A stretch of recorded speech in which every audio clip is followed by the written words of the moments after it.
Hi, my name is Francesca Raffel. I'm going to be interviewing Linda White today, an amazing woman and entrepreneur I've known my entire life. My sister started dancing at this dance studio when my mom was pregnant with me, so I've practically grown up here. I hope you guys enjoy learning about the place that made me who I am today and about Linda's amazing story about how she created ArtStage.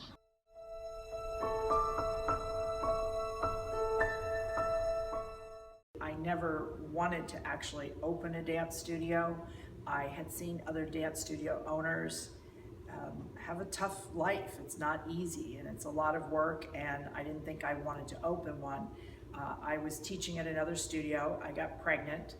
The studio owner there didn't want a very pregnant person teaching, so she let me go, and when I had the baby and it was time to come back, I just decided I didn't want to go back there.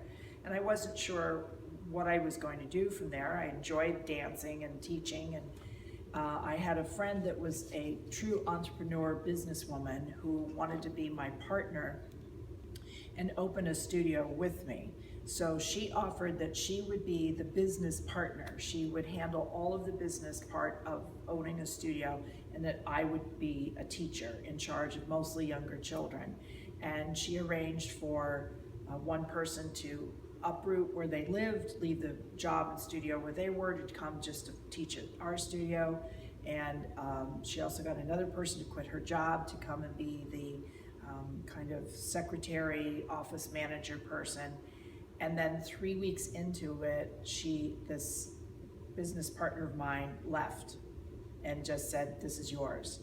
And I had a baby, a toddler, and a business, and two people that now had left their lucrative jobs to come work at my studio, which was brand new and not working out very well.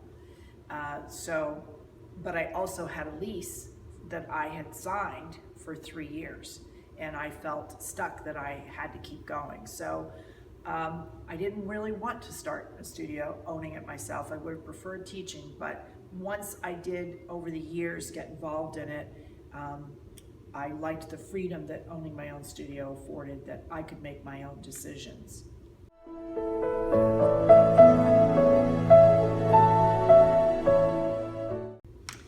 The business structure currently for ArtStage is a corporation.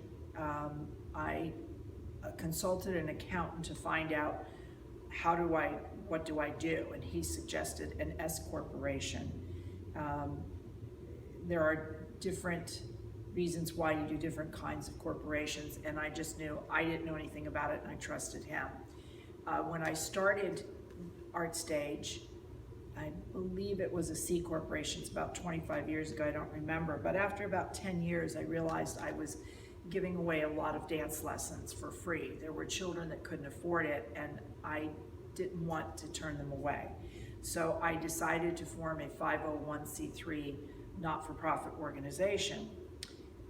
I did that. I had a very small board of directors, mostly because I had also seen people have a board of directors who had started something prior to that, like I had started ArtStage, and then the board of directors votes them out. So I kept my board small, but then that also limited a lot of resources for donations and things that would be there. So I eventually let the board grow, still tried to keep it people that understood me and my philosophy and what I was trying to do. It still didn't work very well. And what was happening is that I found myself trying to keep the board inspired and doing fundraising projects, but then I was also running the day-to-day business of running the dance studio. Technically, the board should have been doing that, but none of them were interested in it. So I had to run the business, keep the board sustained, and it was too much. So about 1.5 years ago, I switched back to a for-profit, now able to focus all of my time and energy on the business, and it's been better for me this way, and better for the studio really, because I'm not going in two directions. I used to say that when we were doing the 501c3, that I sell dance lessons to kids that can afford it so I can give it away to children that can't.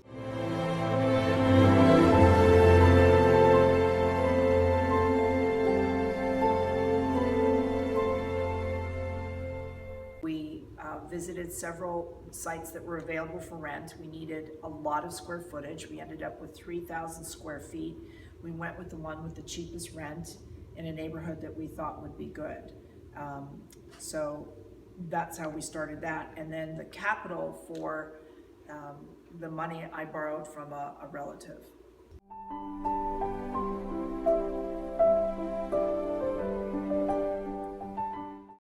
In the beginning, we had 3 newspapers and the Yellow Pages. It sounds so antiquated now, 25 years later, which it is. I no longer advertise in newspapers. I no longer advertise in the Yellow Pages. But coming to that point was a gradual transition and a little bit tricky, not knowing what do I do this year? Is this the year everyone's going to Facebook, or do I still need to stay advertising in the newspaper? So I finally have realized my best opportunities are in the schools themselves, which is not easy, but the schools allow business partners. So for a fee of anywhere from $200, $300, $400, $500 for the year, I can put banners up at the schools, I can pass out flyers, and since we are a child-oriented kind of business, that seems to be the best thing for me. We currently do have a website. Again, it's one of those things of how much money do you spend to make a website. It's been very difficult. I've had to rely on family members, students. Frankie helped me at one point with Instagram, keeping up with the social media that the kids are involved in. I have another former student who did a video for me that's currently on our website that I absolutely love. And I'm still not sure how to best use all of the social media, although I realize it is important. And it's been a trend that I've seen with the kids. The kids don't even use Facebook anymore. They're all on Instagram. And I'm like, just as I'm getting around to the point of going, okay, Facebook's it, this is where we're gonna be, I find out the kids are all on Instagram. So it's tricky in today's world to keep up with what's happening, who your target market is, and where are they paying attention.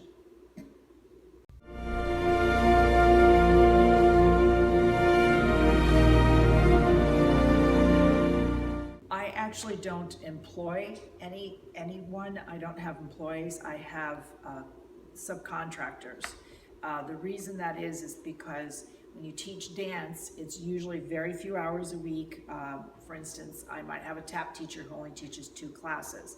Well, she obviously has another job by the day that pays the rent, and so I don't have to pay her as an employee. But for the sake of our interview, I'll discuss them as if they were employees. In my business, I have to look for credentials of, have they had experience teaching? Do they have any kind of certifications in teaching in the area that they are? I am not a big fan of resumes. I find people exaggerate them and at least and flat out lie perhaps at times on them. So I tend to not look at a resume and be impressed by anyone. I usually will have a teacher come in and just teach one class and see how they do, and I get a feeling for them. And I also am very clear to explain who we are as a dance studio, because we're a little bit different in that we're not a competition studio. I'm not about making the best dancers in the world. I'm about making the best people that I can. And if they understand that, and I feel that connection that they understand that, I'm interested in them.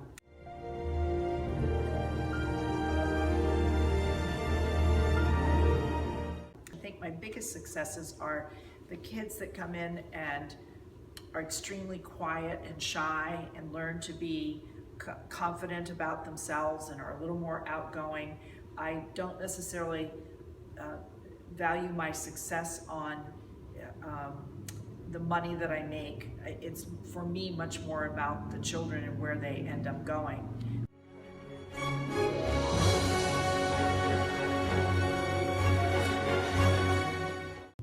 When I opened this business 25 years ago, I decided that I wanted to do singing, dancing, and acting. And that many years ago, no other studio was doing that in all of Palm Beach County that I know of, and absolutely for sure in the north end of Palm Beach County. Since then, many studios have added acting and singing. Almost all of them have it. And I laugh to myself because I know they're copying me. And I know they assume and think that I'm successful.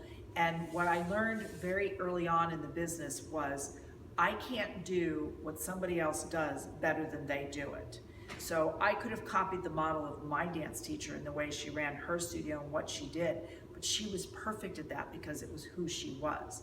And what was difficult for me in the beginning was to figure out who am I and what do I want for my studio. And what I realized is that growing up, I didn't necessarily have a dancer's body, but I was a good performer and I could have been an actress. So that's why I wanted to offer the triple threat, so that I could have children of all kinds, shapes, sizes, whatever, that would be able to either sing or dance or act. And like I said, when I see people copying other people's business models or the way they run their business, I think you're being silly, because you have to figure out who you are. And when you figure out who you are and what you want your business to be, then it'll be much easier for you to be a success.